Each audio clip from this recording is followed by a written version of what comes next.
Hello and welcome to this video. Today I'm going to be cooking. If you hear strange noises, it's my cats eating their dinner. I just got back from my painting class. The still life today was very challenging. It was all shades of beige. The background was purple, there was a blue paint bucket, but mostly the whole still life was shades of beige. And I definitely struggled with it, but I do like how my painting came out. But now I'm back home. I'm going to start cooking dinner because I'm quite hungry. I do usually do all of the cooking in our household, which it's really just because I enjoy cooking and I also like to make the decisions about food, I guess. And Lewis also doesn't have that much experience cooking. I'm gonna make a very classic recipe I've made many times. It's a recipe that my mom made a lot when we grew up. So this was one of the first meals I learned how to cook as a teenager. It's just rice, tofu, vegetables, and a peanut sauce, and I feel like it's the sort of thing that every time I make it, it's a little bit different because I'll switch up the rice for quinoa, I'll like change out the vegetables. Sometimes I do broccoli, sometimes I do kale, I'll do mixed vegetables, I'll do like a stir fry, sometimes I'll do tempeh instead of tofu. And then with the sauce, I don't even have measurements to make the sauce. It's always about eyeballing, so that also is something that changes depending on the day that I'm making it, but I'll walk you through everything that I end up doing. After I cook dinner, perhaps I'll also show you a cookie recipe, which I'll probably get off of Minimalist Baker. Our rice and pasta cabinet, kind of chaotic. I really love jasmine rice, and that is great for when I don't want to wait a long time for rice to cook. I feel like I have cooked quinoa in the fridge, so I might mix the quinoa with the rice. This is just brown jasmine rice from Trader Joe's. And then this, oh my God, I need to clean my counter. Apologies for the crumbs. I'm right by the toaster. So long grain brown rice. I'm gonna make this tonight. I think this takes a little longer to cook, maybe like 40 minutes. This takes 35 to 45 minutes to cook. My favorite brand of rice is Lundberg rice, but it's kind of expensive. So I've been buying less expensive rice to save money, but when I want to be bougie or if it's on sale, I love buying Lundberg rice. I'm just gonna cook a cup of rice and mix in the quinoa when the rice is done cooking.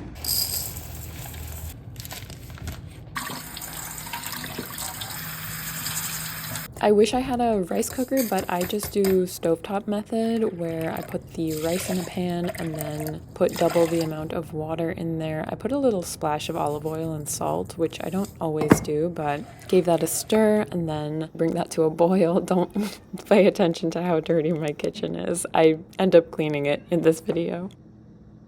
The next thing I'm going to do is prepare the tofu. I'm actually going to cook it in the oven. It's my preference to cook tofu in a frying pan because I like it very crispy, but I think this recipe is really good and I want to double the quantity that I usually make so that we have lots of leftovers. So I'm going to preheat the oven to 400.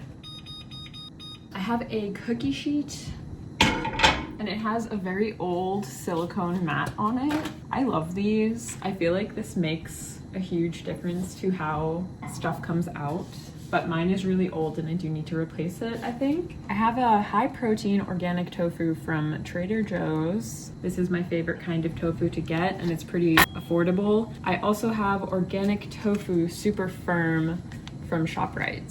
So I'm going to cut both of these into cubes and then we'll go from there.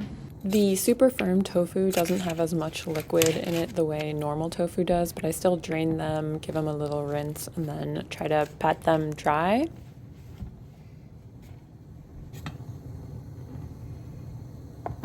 I'm just cutting the tofu into cubes and then putting those cubes into a large mixing bowl.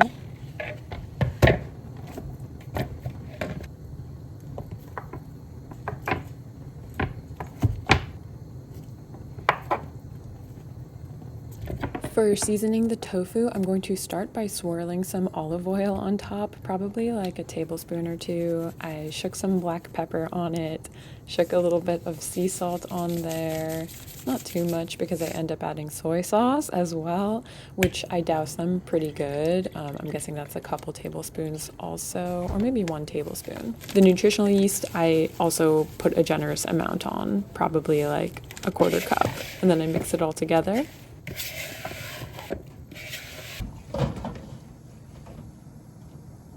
Here's the tofu. I tried to spread them evenly on the pan so that none of them are touching. It's a tight fit though. The oven is almost ready.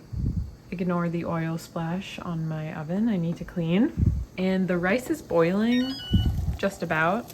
So I'm going to stir this and then turn it low and just let it sit.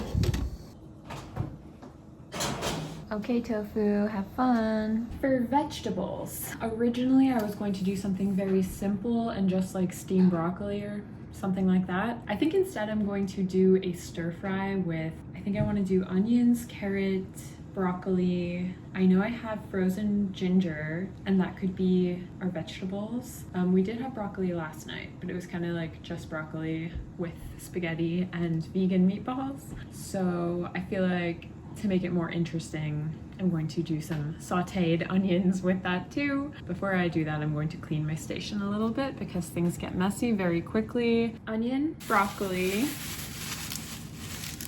carrots. I'm gonna grab some more. Forgot that I got green beans, so I think I'm going to add some of those as well.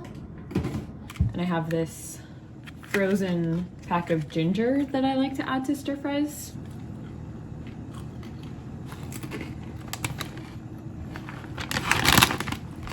I sprinkled some olive oil onto this very old pan and then put it on medium heat to kind of warm up before I add the vegetables. The first vegetable I'm going to add to the pan is an onion. I peeled it and gave it a rough chop, very rough chop.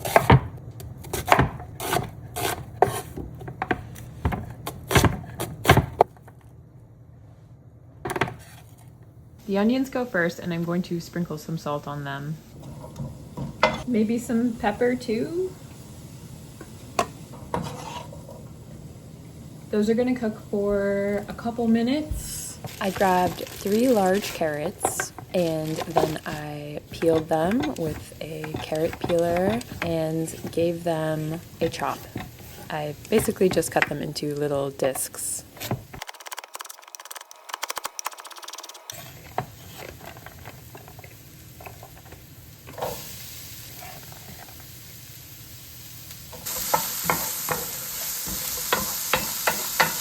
Next, I added some green beans. Even though the bag said that they were trimmed, I give them a little extra trim and I cut them in half. Then I added those to the pan as well.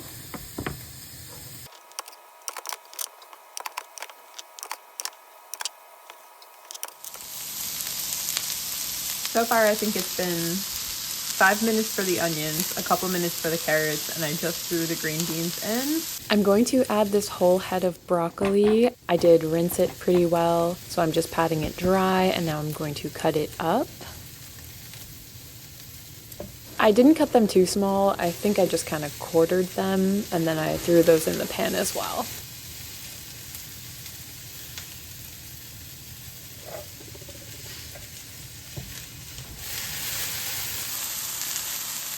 Alright, then I gave it a good mix, and I also added a smidge more olive oil and a bit more salt.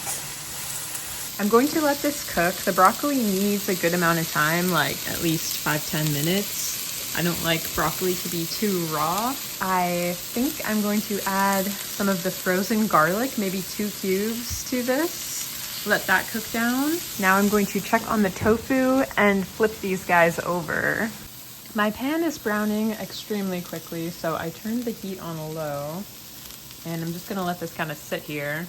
Okay, time to move on to the sauce. I'm going to start with this little saucepan, and I'm going to put about a 1/4 cup of peanut butter in. I did just eyeball the measurement. Rubber spatulas come in very handy for most cooking, but especially peanut butter. Okay, now I'm going to add some soy sauce, and I did just eyeball this, but I'm guessing it was about 2 or 3 tablespoons of it. I did end up adding more as well. It's sort of a thing that you have to doctor here and there as you go along cooking it. I also added some water, and now I'm going to mix it all together. I'm going to cook the sauce mixture on medium heat and try to bring it to a boil so that it can combine a little bit better. The rice is done, and I'm going to mix this leftover quinoa into the rice just so that we eat this, because we like rice a lot more than quinoa, and quinoa is very good for you, and I don't want this to go to waste. So sneaking it into rice is a way for me to eat more quinoa. At this point, I needed to add a bit more peanut butter to the sauce because it wasn't thick enough, so I just stirred that in a bit. I took a break from the stove to do some dishes, and then this got extremely clumpy, but to remedy this, I just added water to it and stirred it, and then it gets actually quite creamy and nice. Now I'm going to start adding some extra stuff into the sauce, and I do this with the heat turned off. So this is a little bit of a fermented chili sauce, and I just add the teeniest amount because it's quite spicy. I'm going to also add a tiny amount of rice vinegar, just a little bit because Lewis is not a big fan of vinegar taste, so I just do enough to zhuzh it up a bit. I'm going to add a tiny bit of maple syrup. Our maple syrup jug has seen better days. This one was pretty much empty anyways, but I just got a little bit out of it for the sauce. I'm going to put a couple shakes of turmeric powder in there. I really love cumin, and if I had more of it, I would have probably put a teaspoon in, but this was the very end of that spice jar.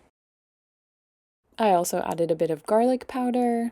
As the sauce cools, it thickens quite a bit, so I added some more water, and I also added a bit more soy sauce because it needed a bit more saltiness.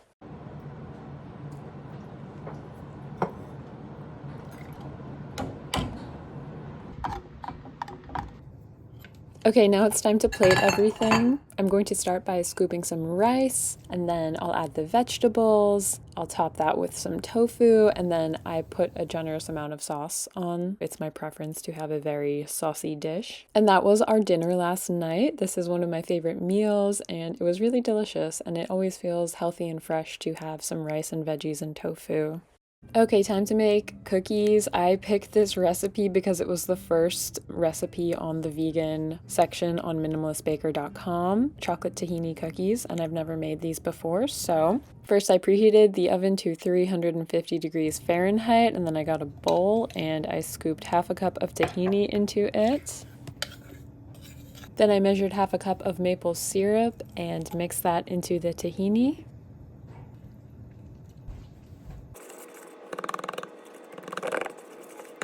Next, I added 1 cup of almond flour. I was supposed to add half a cup of tapioca starch, but I didn't have that, so I added potato starch. But instead of doing half a cup, I decided to do 1/4 of a cup because I didn't want these to be too starchy. Instead of the half a cup of tapioca starch, I mixed 1/4 cup of potato starch and 1/4 cup of gluten-free flour. And I was nervous about doing this because I've made mistakes with altering baking recipes before, but these ended up coming out quite nicely, so it was totally fine. To this mixture, I added half a cup of cocoa powder, half a teaspoon of baking soda, half a teaspoon of salt, and then I mixed it, and I quickly realized a whisk was not the right tool for mixing and switched to a spoon. Once that was mixed, I added half a cup of semi-sweet chocolate chips. The only thing with this mixture was that the potato starch was definitely clumpy. So I had to go in with my fingers and kind of like burst those clumps, and I probably should have just shook the potato starch in a colander or something to make sure it wasn't clumpy. But yeah, I did take a little extra time. You can kind of see there's like white clumps in there, and I did work those out just using my fingers. They were kind of annoying. To form the cookies, I just rolled balls of dough in my hands, basically. I made pretty large cookies because I don't have like a special cookie scoop. And I forgot to mention, I put some foil onto a cookie sheet because my silicone mat was pretty dirty from the tofu for dinner. Here's how they look before they go in the oven. I set the timer for 12 minutes. The recipe said 10 to 12 minutes for the cookies to bake, and I did get distracted, so mine were in there for a little bit longer, but they came out great. They were not too overcooked or anything.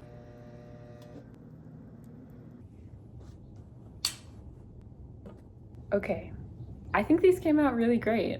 Lewis and I had some last night. I don't think the texture is affected in any kind of bad way with the potato starch and the gluten-free flour. I'm curious to try these with the tapioca flour like the recipe intended. I think it's got a great texture, and I love the tahini and the chocolate. And it being sweetened with maple syrup keeps it from being too sweet, if that makes sense. 10 out of 10. I think that's it. I hope you like this cooking video. Let me know if you want to see more cooking videos. Check out my Substack and Patreon if you'd like to see any bonus videos and support my work over there. I'll link my Etsy shop below, and I hope you have a great rest of your week. Bye.